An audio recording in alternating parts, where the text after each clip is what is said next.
بتدخل في صناعات بالمليارات، من أول الكوبايات الإزاز لحد استخراج البترول، نقية بنسبة 95% وجواها سر أكبر من الذهب. الرمال البيضاء اللي مصر قررت ما تصدرهاش خام تاني عشان تستفيد بيها في صناعات كتيرة. يا ترى إيه أهميتها وليه العالم كله بيدور عليها؟ التفاصيل في الفيديو ده.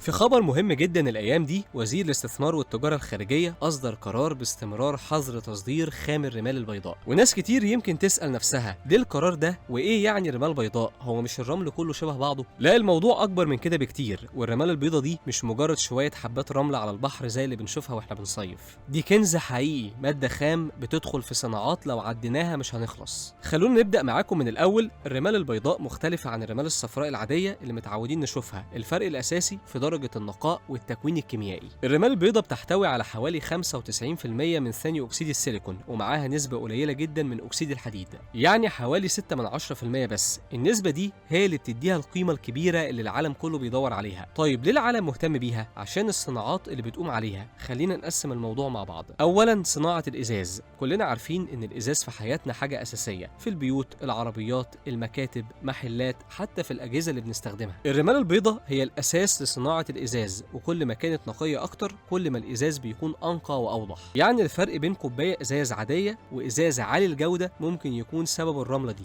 الرمال البيضاء مش بس كوبايات وأزايز، لا، الرمال البيضاء بتدخل كمان في أدوات حساسة جدا، زي أنابيب الاختبار اللي في المعامل، والأدوات العلمية اللي لازم تكون دقيقة ونقية، وشاشات التلفزيون والمصابيح المتوهجة. يعني من الآخر لو مفيش رمال بيضاء أثر صناعات دقيقة ومهمة جدا. كمان ممكن تتفاجئوا، بس الرمال البيضاء بتدخل في ملاعب الجولف والملاعب الصناعية، وده عشان ليها قدرة رهيبة على تهوية جذور النباتات، وده بيساعد العشب يفضل أخضر طول السنة. يعني حتى رفاهية الأغنياء والرياضة المعروفة دي وراها حبة رمل أبيض. الرمال البيضاء كمان بتستخدم في تقنية مياه الشرب وفلاتر المياه، وكمان في معالجة مياه الصرف الصحي. يعني بتلعب دور مباشر في حماية صحتنا وحماية البيئة. وكمان بتدخل في إنتاج الصلب عشان عندها قدرة إنها تتعامل مع عمليات الأكسدة، يعني مصانع الحديد والصلب مش هتستغنى عنها. وكمان بتدخل في عمليات استخراج النفط والغاز الطبيعي، لأنها بتدخل في الثقوب العميقة للآبار عشان تزود معدل تدفق الزيت وتخلي شكله نقي. يعني ببساطة لو مفيش رمال بيضاء عمليات الطاقة نفسها هتتأثر. كمان اللي بيسكن في بيت أكيد بيستفيد من الرمال البيضاء من غير ما يعرف، لأنها بتدخل في الدهانات.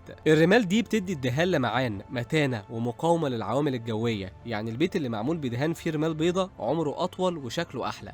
وكمان بتدخل في صناعة السيراميك وبلاط الأرضيات وبلاط الحيطان والأدوات الصحية، وحتى في الطوب الرملي. ودلوقتي بعد ما عرفنا الاستخدامات دي كلها، هتفهموا ليه الدولة قررت تحافظ على الرمال البيضاء وما تصدرهاش خام. ببساطة لما نصدرها زي ما هي بنبيعها برخص التراب، ونسيب غيرنا يكسب المليارات منها في الصناعات. لكن لما نحافظ عليها ونصنع بيها هنا، مصر هتكسب أكتر وتبقى عندها صناعات محلية قوية تنافس بره. يعني القرار ده مش بس اقتصادي، لكنه استراتيجي كمان. الحفاظ على مورد مهم زي ده بيساوي الحفاظ على مستقبل صناعات ضخمة في البلد ده.